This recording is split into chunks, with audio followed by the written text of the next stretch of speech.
Maná de Revelações do Filho Indicado de Deus, Pastor Apollo Sikibolor.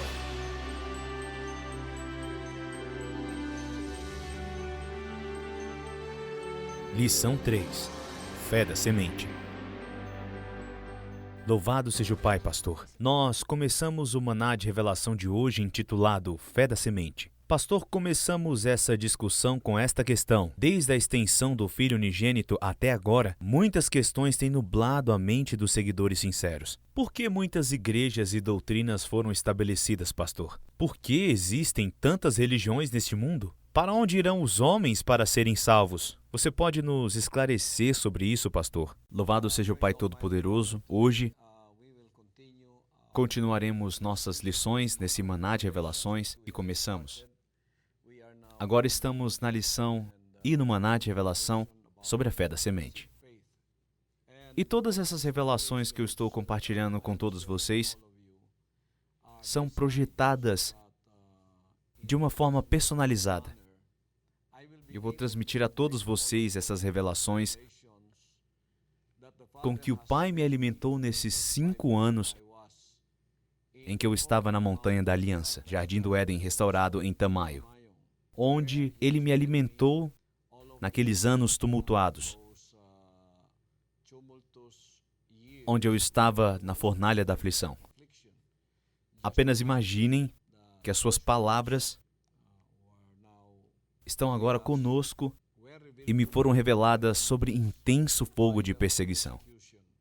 Então elas são como ouro que eu estou entregando a todos vocês para enriquecer a sua fé aos olhos do Pai, para que nós, filhos e filhas do Pai, teremos as riquezas eternas, que são as verdadeiras riquezas da palavra, que são o maná de revelação que lhes darão entendimento, uma vez que você as tenha como sabedoria, entendimento e conhecimento, então isso se tornará sua propriedade eterna, garantia assegurada, mais do que ouro. E tudo o que está escrito nas Escrituras, que até então não foram reveladas, você pode lê-las, mas você não será capaz de entendê-las, a menos que alguém, vindo do Pai Todo-Poderoso, as entregue a todos vocês através desse maná de revelação. Eu chamo isso de maná de revelação porque agora estão simplificadas e agora estão em cumprimento, e por isso sei como retransmitir isso a vocês. E vocês também podem transmiti-las aos outros de uma forma que sua própria compreensão simples serão capazes de compreender. Então, estamos agora na fé da semente, e a pergunta foi: por que existe tantas igrejas, religiões e denominações na era da igreja? Isso corresponde ao maná de revelação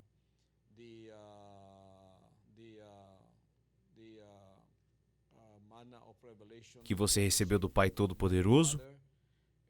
E como você poderá, de uma maneira que possamos entender, explicar tudo isso para que possamos recebê-las e ganhar conhecimento com isso? É por isso que hoje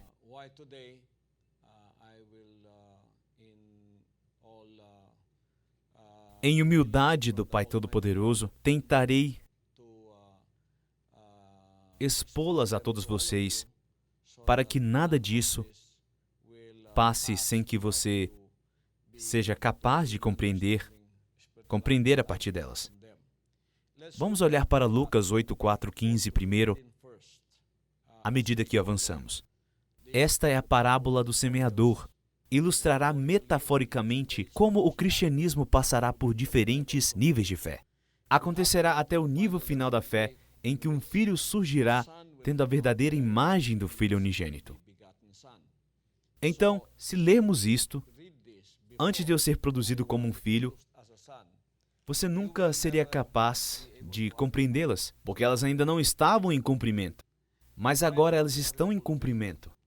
Então, quando eu expus sobre elas, elas se tornam maná de revelação, prontamente digeridas e prontamente entendidas por todos os filhos e filhas do Pai Todo-Poderoso.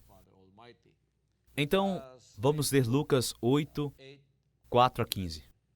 Sim, pastor, começando no versículo 4. E ocorreu que uma grande multidão se reuniu, e pessoas de todas as cidades vieram ouvir a Jesus. Foi quando ele lhe propôs a seguinte parábola. Eis que um semeador saiu a semear. Enquanto lançava a semente, parte dela caiu à beira do caminho, foi pisoteada, e as aves do céu a devoraram. Outra parte caiu sobre as rochas, e quando germinou, as plantas secaram, pois não havia umidade suficiente. Outra parte ainda caiu entre os espinhos, que com elas cresceram e sufocaram suas plantas. Todavia, uma outra parte caiu em boa terra, germinou, cresceu e produziu grande colheita. A 100 por um, tendo concluído esta parábola, exclamou: Aqueles que têm ouvido para ouvir, ouça! Seus discípulos lhe perguntaram o que ele queria comunicar com aquela parábola. Ao que ele lhes replicou: A vós outros é concedido saber os mistérios do reino de Deus. Aos demais, contudo, anuncio através de parábolas, para que vendo não vejam e ouvindo não compreendam.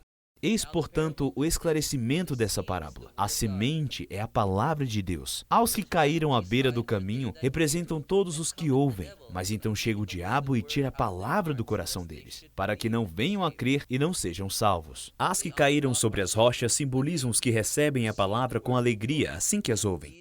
Contudo, não possuem raiz, creem por um período, mas desistem no tempo da provação. As que caíram entre os espinhos significam os que ouvem. Todavia, ao seguirem seu caminho, são sufocados pelas muitas ansiedades, pelas riquezas e pelos prazeres dessa vida, e não conseguem amadurecer. No entanto, aos que caíram em boa terra, são os que de bom coração e com sinceridade ouvem a palavra, a entesouram e com perseverança frutificam. Então, aqui vemos a parábola do semeador, explicada e exposta também por nosso Pai Todo-Poderoso, nosso Senhor Jesus Cristo, no qual ele descreveu os 4 tipos de solo, que são os 4 tipos de coração.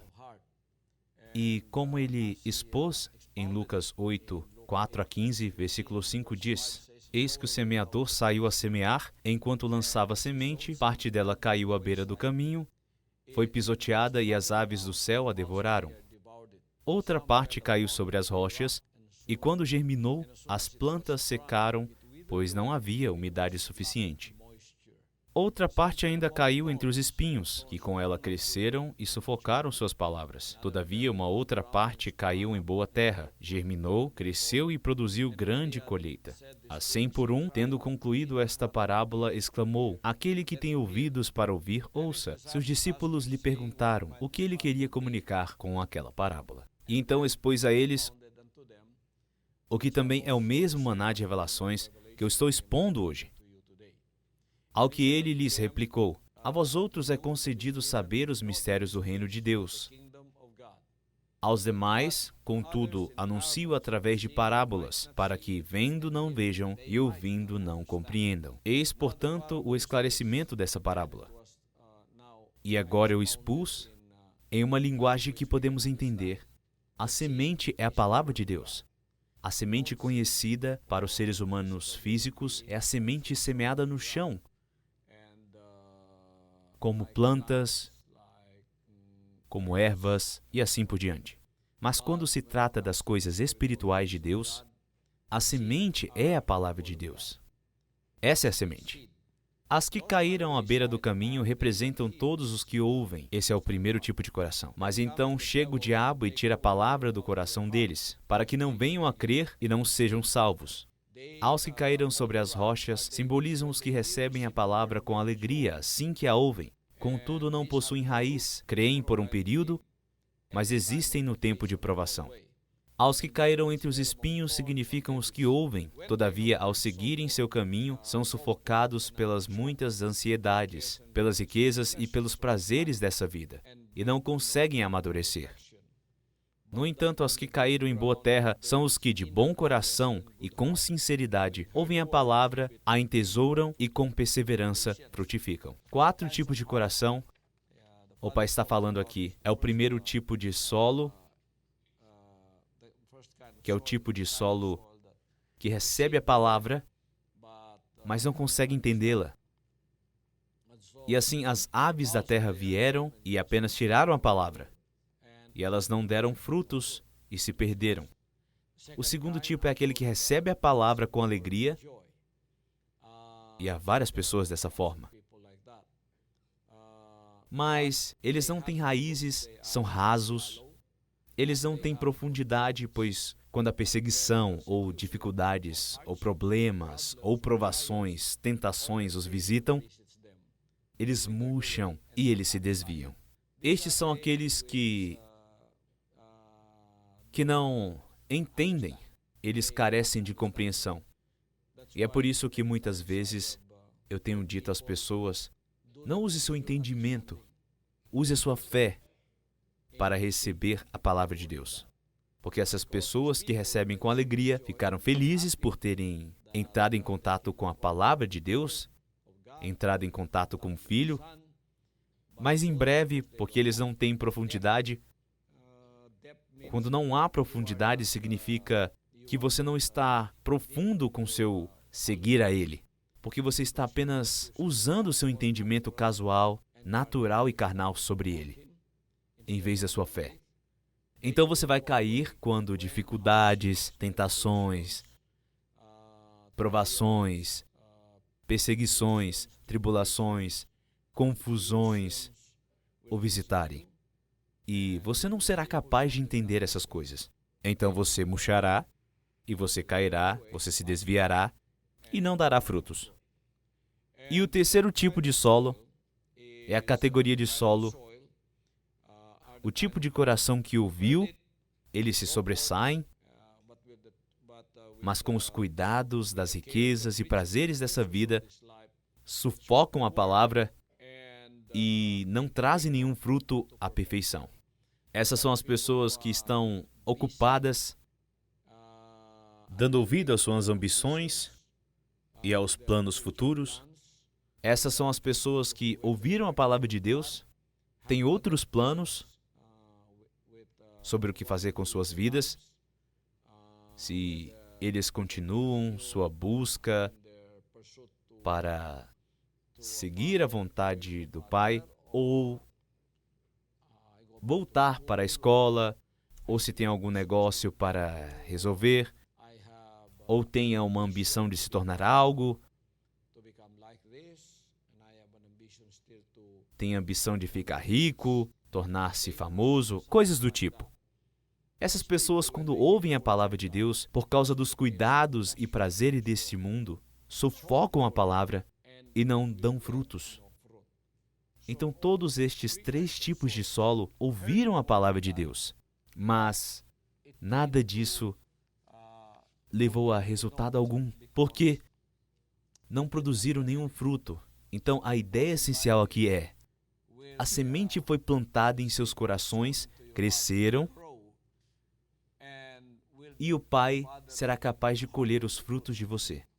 Essa é a ideia principal do porquê a palavra de Deus é semeada. Mas o quarto tipo de solo é o melhor tipo. No entanto, os que caíram em boa terra são os que de bom coração, isso é o que eu chamo de corações sinceros. Então eu disse a muitas pessoas, quando você o segue, seus motivos devem ser puros e o seu coração deve ser sincero e honesto. E isso é o mesmo que nessa parábola.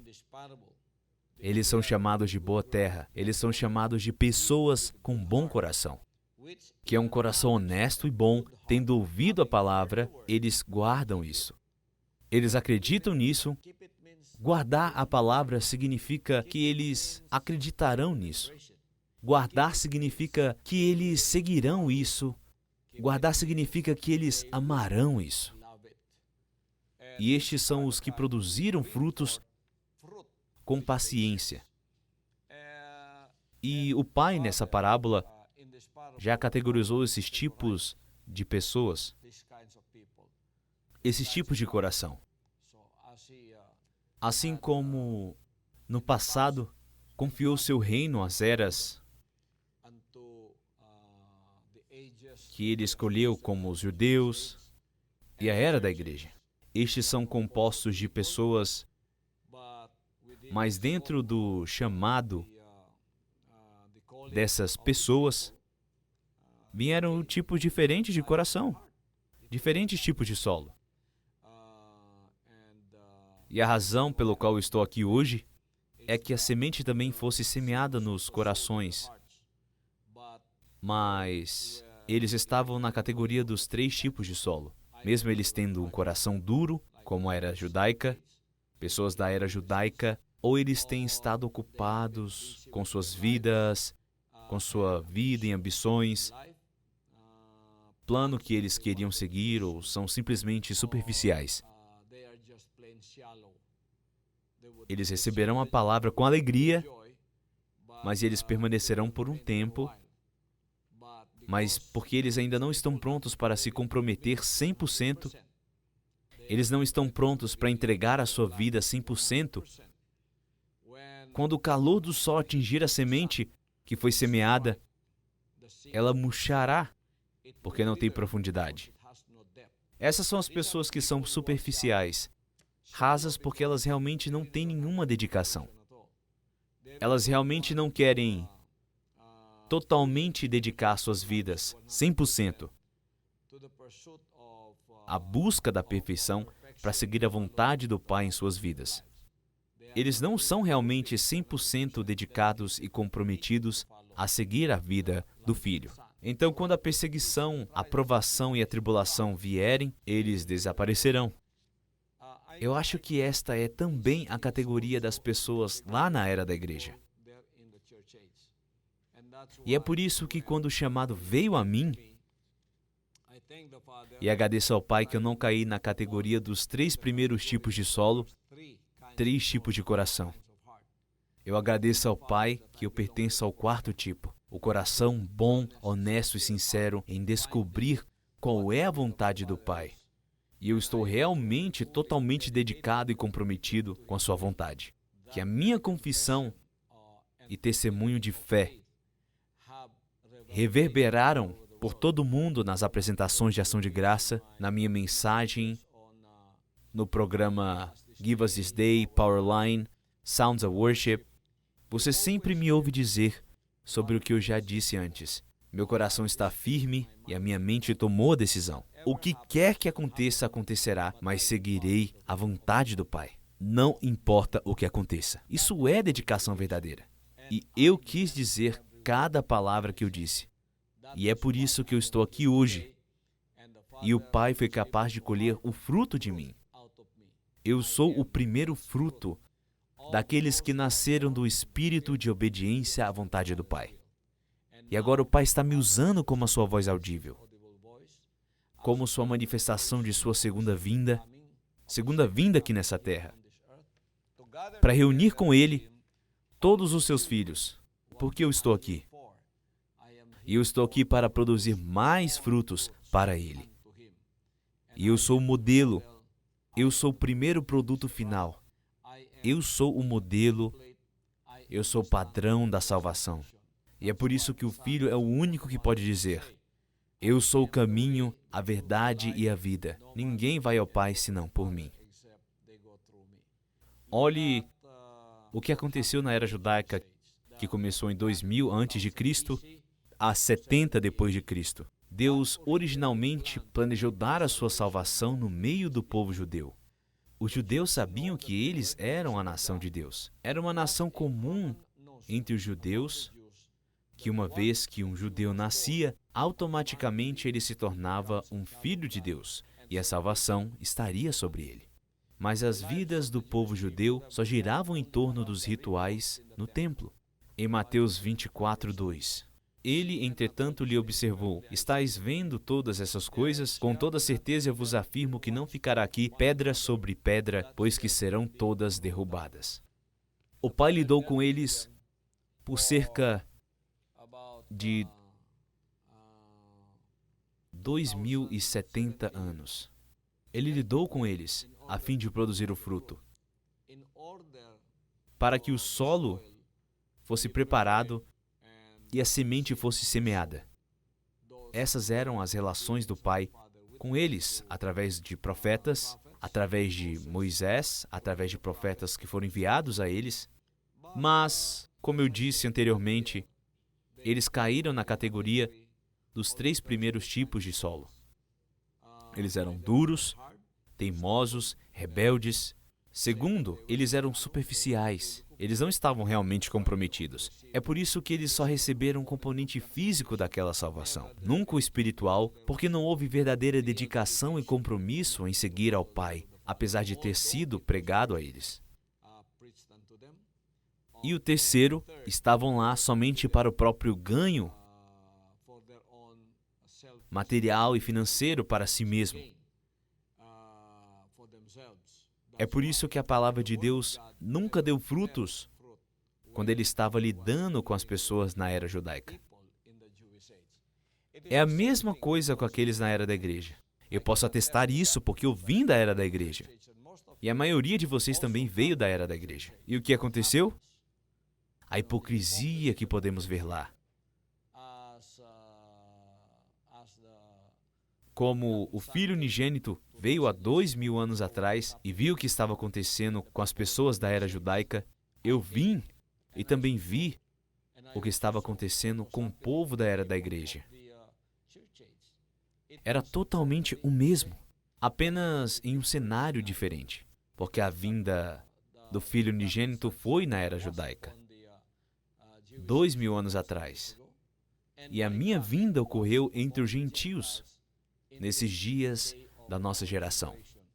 Ambos têm o mesmo tipo de espírito, mas ostentam diferentes tipos de corpos. Era um local diferente, cenário e corpos diferentes, mas o espírito era o mesmo. Não pôde haver frutos colhidos desses tipos de coração. Até que esse chamado veio a mim, e agradeço a Deus por não ter repetido os erros daqueles que estavam à frente de mim. Eu continuei a seguir a vontade do Pai, não importa o que acontecesse.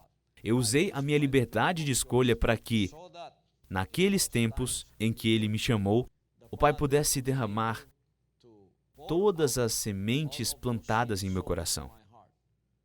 Porque eu disse ao Pai, ao segui-lo, e sei que foi Ele que me chamou. E eu sabia que era Ele quem eu estava seguindo. E eu disse, Pai, de agora em diante, não se preocupe comigo. Eu acredito em você. Eu vou te seguir. Mesmo se eu entendo, se eu lidar comigo ou não, não importa. Não se preocupe comigo. Eu vou acreditar no Senhor. Não se preocupe se eu não entender o que o Senhor está me dizendo, ou que o Senhor está tentando falar para mim, ou que o Senhor está revelando para mim, porque eu vou receber todas elas. Eu não vou deixar nenhuma palavra que o Senhor me disser cair no chão. Eu vou acolher todas elas, crer nelas e guardá-las. E eu fiz exatamente o que eu disse. Agora eu sou o filho indicado de Deus, o primeiro fruto da salvação entre os gentios e entre a raça adâmica decaída. E eu estou aqui para compartilhar essa mensagem para todos vocês e expô-las para vocês de maneira que vocês sejam capazes de entendê-las. Então, a era da igreja começou em 70 depois de Cristo. No final da era judaica, em 70 depois de Cristo, e também começou a nova era, que é a era da igreja, até 13 de abril de 2005. Essa data é o florescimento de religiões e denominações dos anos 70 a 13 de abril de 2005. Então, nos primeiros anos, poucos dias após a morte física do nosso Pai Todo-Poderoso, nosso Senhor Jesus Cristo, em 33 depois de Cristo, a igreja original nasceu no dia de Pentecostes, Atos 2. Os crentes acreditavam em Jesus Cristo e eram chamados cristãos em Antioquia. O cristianismo se tornou uma nova religião dos judeus que acreditavam que Jesus era o Filho unigênito de Deus, substituindo o judaísmo. Mais tarde, quando os gentios foram convertidos, assim o cristianismo se espalhou para todo o Império Romano. Em 324 d.C., pelo decreto do imperador Constantino, o cristianismo tornou-se a religião oficial do Estado. Aqueles crentes foram chamados, então, como católicos. Durante esta era, a adoração tornou-se menos espiritual e as festanças pagãs foram modificadas em festivais da igreja. Porquanto esse é o retrocesso que aconteceu entre os seguidores dos verdadeiros apóstolos que agora morreram fisicamente e deixaram essas revelações para aqueles que estão seguindo. Mas é aí que a corrupção aconteceu, porque eles estavam vivendo no reino do Império Romano e eles foram perseguidos na medida em que, onde quer que fossem, eram mortos, apedrejados até a morte e torturados para deixar a fé que se opõe com a devoção do povo aos imperadores romanos. Então, declarados deuses, e os seguidores de Jesus Cristo não consentiriam e não sucumbiriam à tentação do culto do imperador, porque eles só adoravam um Deus. Então, naquele tempo, Constantino, o grande imperador romano pagão, se tornou o imperador, porque todos os romanos perseguiram os cristãos, ou os seguidores de Jesus Cristo. Não os destruíram, eles de fato os propagaram. Eles de fato os propagaram e se espalharam no Império Romano como um incêndio. Quanto mais eles os matavam, mais o fervor dos seguidores de Jesus Cristo se tornou mais intenso. E foi isso que dividiu o Império Romano. Que esses seguidores de Jesus Cristo se tornaram espinhos na visão do Império Romano. Por isso não foi resolvido através da violência. A unidade do Império Romano não veio através da violência, matando os seguidores de Jesus Cristo, que na época era a causa dessas divisões. Então Constantino o Grande, o imperador pagão, quando ele se tornou imperador, inventou uma ideia muito tortuosa, mas muito brilhante, de unir o Império Romano. Então ele disse aos seguidores de Jesus Cristo: você sabe que na minha era, meu regime como imperador, não se preocupe, porque eu não vou perseguir vocês. Na verdade, vou reconhecê-los para que vocês não tenham de ter seus cultos clandestinamente, em catacumbas, em lugares secretos. Agora você pode sair. Agora você pode se juntar aos pagãos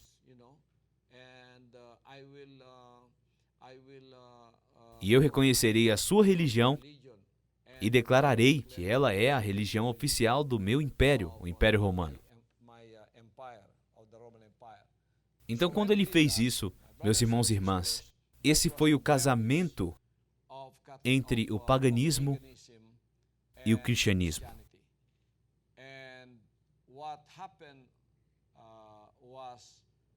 E o resultado disso foi a Igreja Católica, a crença católica ou catolicismo, que veio à existência. Os pagãos adoravam nos templos, enquanto os cristãos adoravam em lugares secretos, como as catacumbas subterrâneas. Quando eles foram declarados livres na sociedade, eles foram do subterrâneo para uma sociedade livre, de pessoas que são livres para adorar. E então houve uma combinação dos rituais pagãos e também cristãos que foram recebidos em seus templos. E como Constantino o Grande declarou o cristianismo a ser a verdadeira religião do império, este foi o casamento do paganismo e cristianismo. Os templos foram transformados em templos cristãos, e as estátuas dos pagãos foram transformadas em estátuas cristãs. Eostre se tornou a Virgem Maria. E o filho que ela estava carregando era Jesus Cristo. E agora eles foram cristianizados. Este é o casamento do paganismo e do cristianismo, que é igual ao catolicismo. O resultado é o catolicismo. Foi a mistura de Constantino o Grande, e foi uma brilhante ideia de unificar o Império Romano. Mas foi a penetração da semente da serpente de Lucifer, o demônio, na adulteração da verdade. Agora eles são religiosos, mas eles são pagãos. Os nomes só mudaram, mas eles permaneceram os mesmos pagãos que adoravam os deuses pagãos. Apenas os seus nomes foram cristianizados, mas os rituais, o sistema, a maneira como eles adoravam é o mesmo. Foi uma abominação aos olhos do Pai Todo-Poderoso. E, portanto, desse sistema de corrupção e adulteração e desse sistema de mudar Deus para esses deuses pagãos e ensinamentos do Pai Todo-Poderoso na palavra foram alterados, que foram mudadas, como o Santíssimo se tornou a Santíssima Trindade, o relacionamento do pai e filho tornou-se o relacionamento de mãe e filho. Ele disse, não é para fazer nenhuma imagem de escultura. Eles disseram, vamos fazer imagem de escultura.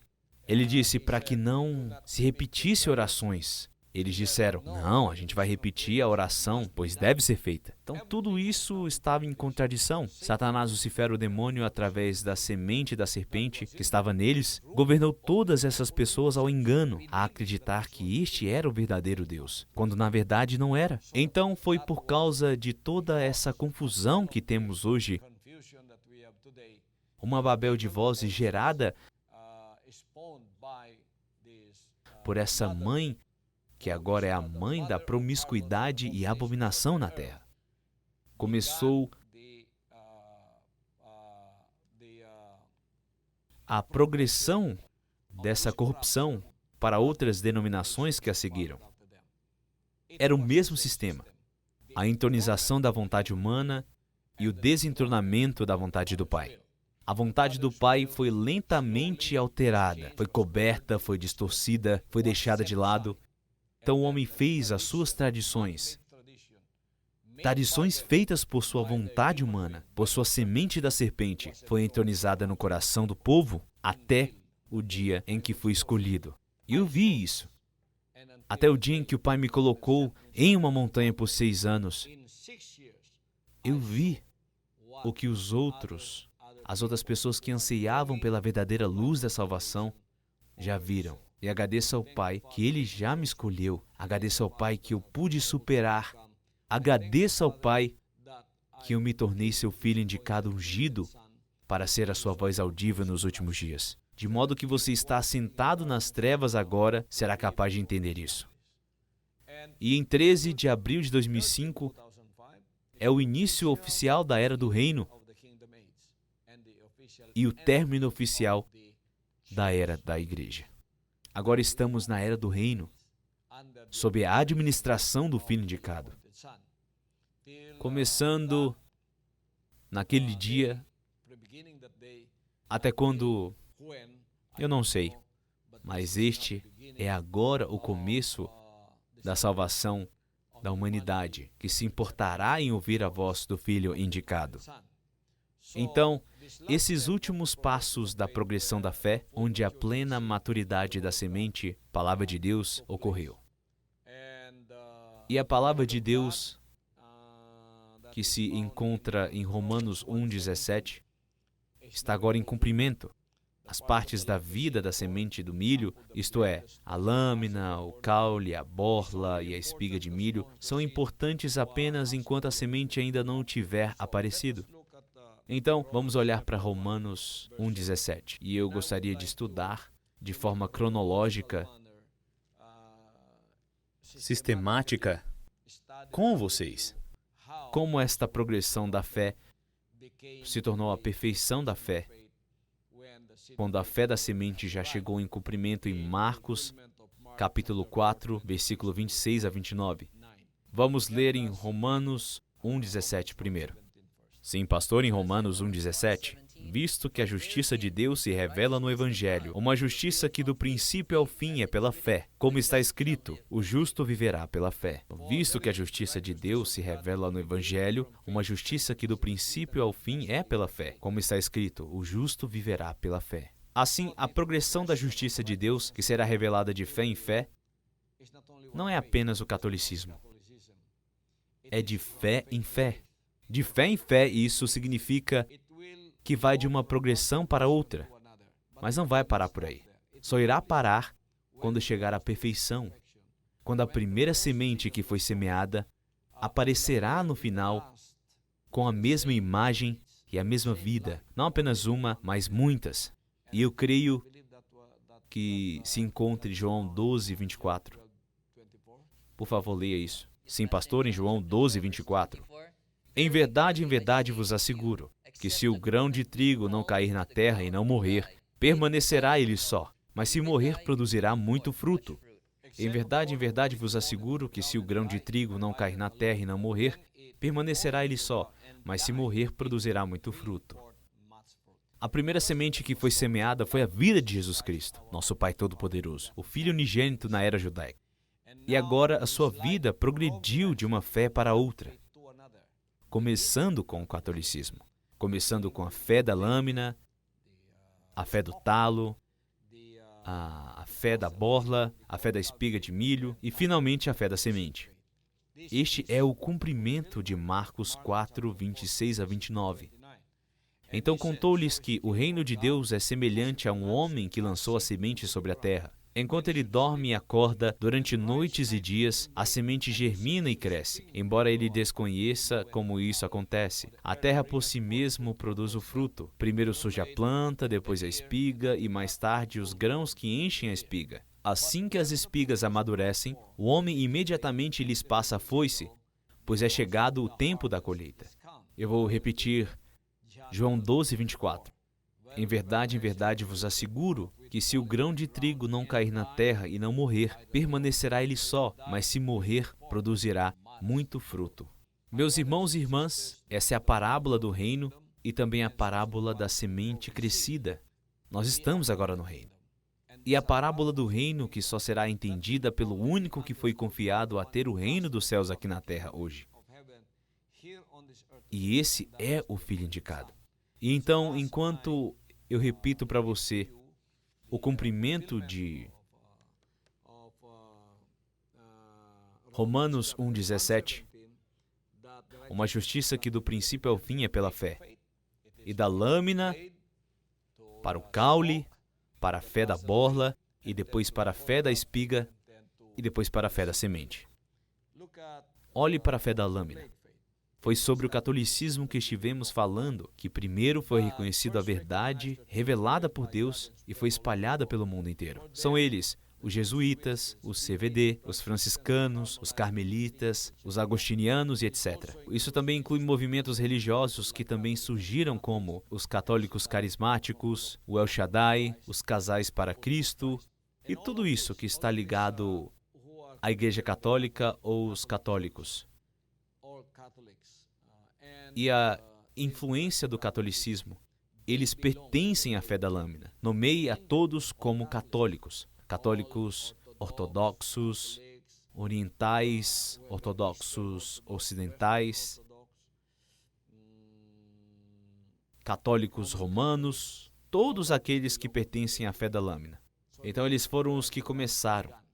Jesus Cristo, que eles acreditavam, era o Salvador. E essa é toda a verdade que eles têm. Não é nem 2% da verdade. O erro da fé da lâmina é que eles acreditavam ser a última revelação, mas não era verdade, porque mais tarde a fé do caule começou, oficialmente em 1529, quando um devoto padre católico, Martinho Lutero, em 1517, recebeu uma nova revelação. E a partir disso começou o movimento protestante. Com seus seguidores, Padre Lutero protestou contra alguns ensinamentos da Igreja Católica, como a adoração de imagens esculpidas e a venda de indulgências. Os próximos a aparecerem eram do mesmo segmento do luteranismo, os presbiterianos, metodistas, batistas, Igreja Unida de Cristo nas Filipinas, Exército da Salvação, wesleyanos, Testemunhas de Jeová, mormons, adventistas, Igreja de Cristo, etc.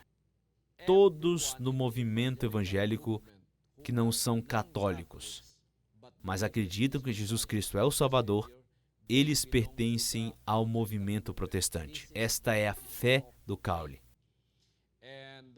E o erro do protestante é que eles disseram, este é o fim, não há mais nada além. Esse foi o seu erro, porque depois disso a fé da borla apareceria.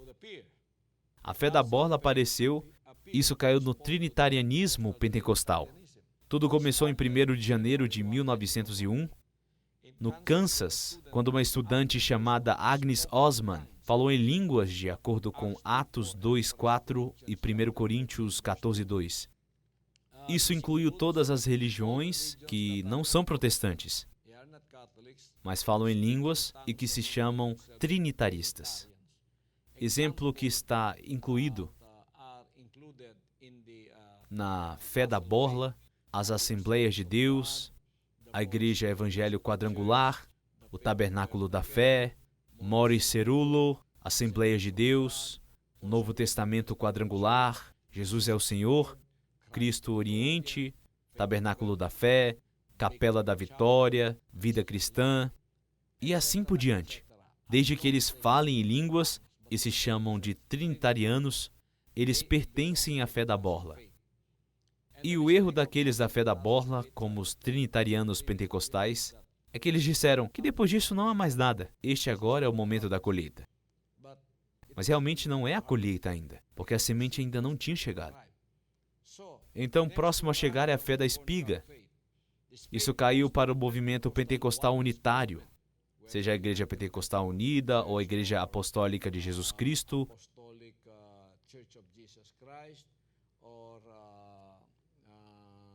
ou a AWCF. Tudo isso pertence ao movimento pentecostal unitário. Começou quando, em outubro de 1916, 156 ministros da Assembleia de Deus se reuniram e mais uma verdade lhes foi revelada. Foi uma nova revelação dizendo que não há 3 deuses, mas somente um, que o batismo não está nos títulos do Senhor, mas no nome do Senhor, de acordo com Atos 2:38, Atos 10 e Atos 19:1-6. Todos aqueles que carregam a palavra apostólico pertencem ao movimento unitário pentecostal. Também inclui a Igreja Pentecostal Unida, a AWCF, Comunidade Cristã Apostólica Mundial, IAF, Comunhão Apostólica Internacional, FMI, Comunhão Ministerial Internacional, Jesus Cruzadas de Milagres, Aliança Mundial Cristã em Comunhão, Aliança Missionária das Filipinas, Cruzada de Milagres de Jesus e assim por diante. Se eles chamam de pentecostal unitário, eles pertencem à fé da espiga de milho. O erro deles, porque eu vim daí, eu vim dessa parte, é isso. Somos nós. Nós somos os últimos. Não existe mais nada depois de nós. Até que o Pai me chamou e eu ouvi a sua voz na Coreia que disse, eu vou te usar. Agora eu vim o que me foi confiado. E é o melhor de todos. É chamado de fé da semente. Esta é a última manifestação da vida da planta do milho. É a semente que chegará com a mesma imagem da primeira que foi plantada. E é a última que aparecerá. E é também um cumprimento do que está escrito nas Escrituras quando ele disse, eu sou o primeiro, eu sou o último. Eu sou o Alfa e Ômega. Ele foi o primeiro que foi plantado no chão. Foi também aquele que aparecerá no último, com a mesma imagem, com a mesma vida, mas simplesmente será representado pelo seu filho indicado. E nessa revelação, que é a última manifestação da vida da planta do milho, chamamos isso de fé da semente. Essa revelação de Deus foi concedida à nação do reino de Jesus Cristo, nosso Pai Todo-Poderoso. Na revelação de fé, o Filho unigênito, nosso Senhor Jesus Cristo, foi a semente semeada, plantado. Ele foi o primeiro a ser plantado e ele é o último a aparecer como a semente na pessoa do seu Filho indicado. Então, o Pai e o Filho são agora um. É por esse motivo pelo qual estão procurando pelo Pai, e eu lhes diria, vocês estão procurando pelo Pai? Não procurem mais, porque aquele que me vê, vê o Pai. Se você viu a primeira semente que foi semeada, é a última semente que aparecerá. Eles têm a mesma vida. Essa vida que eu tenho veio dele. e a semente da fé me foi revelada, e esta fé foi confiada a mim. E você agora, como filho do Pai, que eu estou produzindo hoje, são os frutos que o Pai está procurando, ou está ansioso para ser entregue a Ele. E agradeço ao Pai, na última manifestação da vida da semente que foi confiada ao Filho indicado, foi-me dado o melhor ministério de todos, porque sou eu quem tem o direito de dizer, depois da fé da semente, não haverá mais nada por vir. Esse é o último. E se houver mais, me diga. Depois que a semente chegar em maturidade, o que mais virá depois disso? Colheita. É por isso que na colheita haverá separação. Então a semente é o componente mais importante da vida que foi plantada, que foi a vida do Pai Todo-Poderoso, o Filho unigênito, nosso Senhor Jesus Cristo. E agora, o que acontece com a lâmina? O que acontece com o talo? O que acontece com a borla? E o que acontece com a espiga de milho? Eles todos vão secar. Eles eram apenas importantes enquanto a semente ainda não estava pronta. Mas eles eram importantes no sentido de que a progressão da fé, que é de fé em fé, acontecerá. Primeiro a vida da planta da semente, que foi plantada, passou pela lâmina, e depois foi para o caule, passou pela borla, passou pela espiga de milho, com imagens diferentes. Mas a vida passou por ali e não ficou lá, até quando a semente chegou. E quando a semente chegou, que foi a última a chegar, a vida foi depositada na semente. O que aconteceu com as partes do milho, da planta, é que todos eles secaram, porque não há mais vida ali. A vida é agora apenas depositada na semente, que é a evidência e é esse o sinal de que a colheita chegará. Então, é somente o filho indicado que tem o direito de dizer: agora é a hora da colheita. Haverá separação, somente a semente permanecerá nas mãos do Pai. Todas as partes do grão da semente, onde essas partes eram tão importantes antes que a semente fosse manifestada, não são mais importantes agora durante a colheita. Todas elas serão postas de lado e queimadas. Não há mais vida espiritual ali. Não há mais vida na lâmina, no caule, na borla, na espiga. Toda a vida agora é encontrada na semente. Eu sou a semente, produzindo outras sementes, em cumprimento de João 12:24. Que se o grão de trigo não cair na terra e não morrer, permanecerá ele só, mas se morrer, produzirá muito fruto. Depois da semente aparecer, não há nada mais por vir.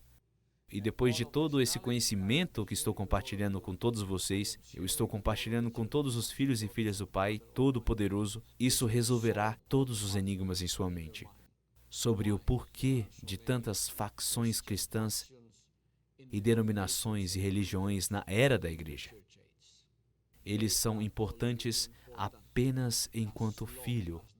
A semente, representada por mim, ainda não foi manifestada.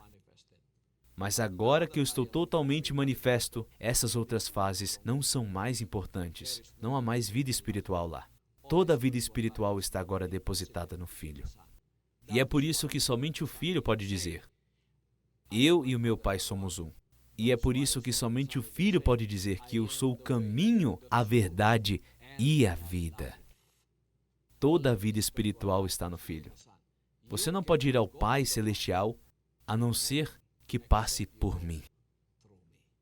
Louvado seja o Pai Todo-Poderoso por este maná de revelação que compartilhei com todos vocês. Espero que vocês se aprofundem em sua compreensão e no conhecimento da verdadeira vontade do Pai e que agora você pertence à nação do Reino. E como cidadãos do Reino, vocês têm agora o direito de chamá-los de seu Pai E agora Ele tem o direito de chamá-los de filhos e filhas.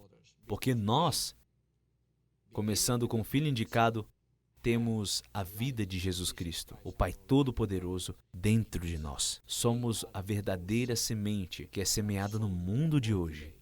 Vamos multiplicar, vamos juntar todas as sementes para Ele. E é por isso que eu chamo essa geração a geração de pessoas. Milhões que se tornarão filhos e filhas do Pai. E é verdadeiramente tempo da colheita. Louvado seja o Pai Todo-Poderoso. Que as bênçãos do Pai Todo-Poderoso estejam sobre todos vocês. Até o nosso próximo Maná de Revelação. Em uma forma de lição novamente que eu estarei compartilhando com todos vocês. Louvado seja o Pai Todo-Poderoso. Amém.